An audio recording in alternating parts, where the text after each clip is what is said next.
Hi, my friends. All right, I'm excited to finish chapter 16. It is music, Miss Honey said. And then, as though embarrassed at having revealed such a secret part of herself, she quickly pushed open the gate and walked up the path. Matilda hung back. She was a bit frightened of this place now. It seemed so unreal and remote and fantastic and so totally away from this earth. It was like an illustration in Grimm or Hans Andersen. It was the house where the poor woodcutter lived with Hansel and Gretel, and where Red Riding Hood's grandmother lived, and it was also the house of the 7 dwarfs and the 3 bears and all the rest of them. It was straight out of a fairy tale. "Come along, my dear," Miss Honey called back, and Matilda followed her up a path. The front door was covered with flaky green paint, and there was no keyhole. Miss Honey simply lifted the latch and pushed open the door and went in.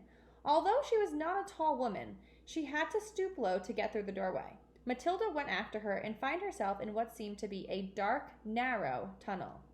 "You can come through to the kitchen and help me make the tea," Miss Honey said, and she led the way along the tunnel into the kitchen. That is, if you could call it a kitchen.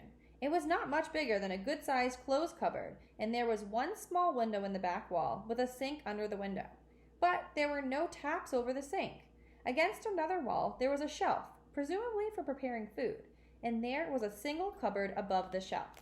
On the shelf itself, there stood a Primus stove, a saucepan, and a half-full bottle of milk. A Primus is a little camping stove that you fill with paraffin and you light it at the top, and then you pump it to get pressure for the flame. "You can get me some water while I light the Primus," Miss Honey said. "The well is out in the back. Take the bucket. Here it is. You'll find a rope in the well." Here's a picture of them in the kitchen. "Just hook the bucket onto the end of the rope and lower it down, but don't fall in yourself." Matilda, more bemused than ever now, took the bucket and carried it out into the back garden. The well had a little wooden roof over it and a simple winding device, and there was the rope dangling down into a dark, bottomless hole. Matilda pulled up the rope and hooked the handle of the bucket onto the end of it. Then she lowered it until she heard a splash, and the rope went slack. She pulled it up again, and lo and behold, there was water in the bucket. That's pretty cool. I've never done that before. "Is this enough?" she asked, carrying it in. "Just about," Miss Honey said. "I don't suppose you've ever done that before?" "Never," Matilda said. "It's fun. How do you get enough water for your bath?" "I don't take a bath," Miss Honey said. "I wash standing up. I get a bucket full of water, and I heat it on this little stove, and I strip and wash myself all over." "Do you honestly do that?" Matilda asked. "Of course I do," Miss Honey said. "Every poor person in England used to wash that way until not so very long ago, and they didn't have a Primus. They had to heat the water over the fire." "Are you poor, Miss Honey?" "Yes," Miss Honey said. "Very. It's a good little stove, isn't it?" The Primus was roaring away with a powerful blue flame, and already the water in the saucepan was beginning to bubble. Miss Honey got a teapot from the cupboard and put some tea leaves into it. She also found half a small loaf of brown bread. She cut 2 thin slices, and then, from a plastic container, she took some margarine and spread it on the bread. "Margarine," Matilda said. She really must be poor. Miss Honey found a tray, and on it she put 2 mugs, the teapot, the half bottle of milk, and a plate with the 2 slices of bread.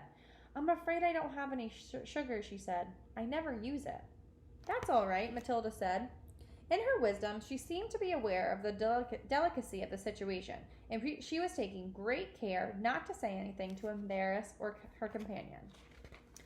"Let us have it in the sitting room," Miss Honey said, picking up the tray and leading the way out of the kitchen and down the dark little tunnel into the room at the front. Matilda followed her, but just inside the doorway of the so-called sitting room, she stopped and stared around in absolute amazement. The room was as small and square and bare as a prison cell.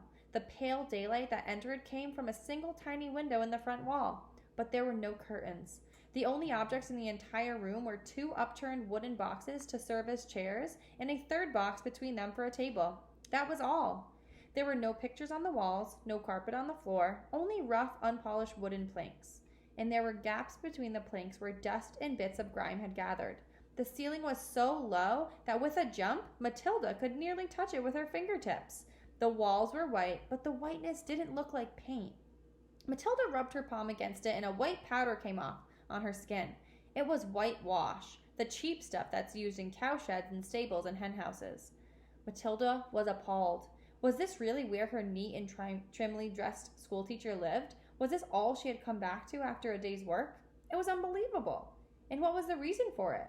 There was something very strange going on around here, surely. Miss Honey put the tray on one of the upturned boxes. Sit down, my dear, sit down, she said, and we'll have a nice hot cup of tea. Help yourself to bread. Both slices are for you. I never eat anything when I get home. I have a good old tuck-in at the school lunch, and that keeps me going until the next morning. Matilda perched herself carefully on an upturned box, and more out of politeness than anything else, she took a slice of bread and margarine and started to eat it. At home, she would have been having buttered toast and strawberry jam and probably a piece of sponge cake to round it off. And yet, this was somehow far more fun. There was a mystery here in the house, a great mystery. There was no doubt about that, and Matilda was longing to find out what it was. Oh, here's the picture. Miss Honey poured the tea and added a little milk to both cups. She appeared to not be in the least ill at ease, sitting on the upturned box in a bare room and drinking tea out of a mug that she balanced on her knee. You know, she said, I've been thinking very hard about what you did with that glass. It is a great power you have been given, my child. You know that. Yes, Miss Honey, I do, Matilda said, chewing her bread and margarine. So far as I know, Miss Honey went on, nobody else in the history of the world has been able to compel an object to move without touching it, or blowing on it, or using any outside help at all. Matilda nodded, but said nothing. The fascinating thing, Miss Honey said, would be to find out the real limit of this power, of yours. Oh, I know you think you can move just about anything there is, but I have my doubts about that. I'd love to try something really huge, Matilda said. What about distance, Miss Honey asked. Would you always have to be close to the thing you were pushing? I simply don't know, Matilda said, but it would be fun to find out. I bet we'll find out next chapter. Chapter 17 is going to be called Miss Honey's Story. All right, my friends, I will leave that for tomorrow. Have a great day.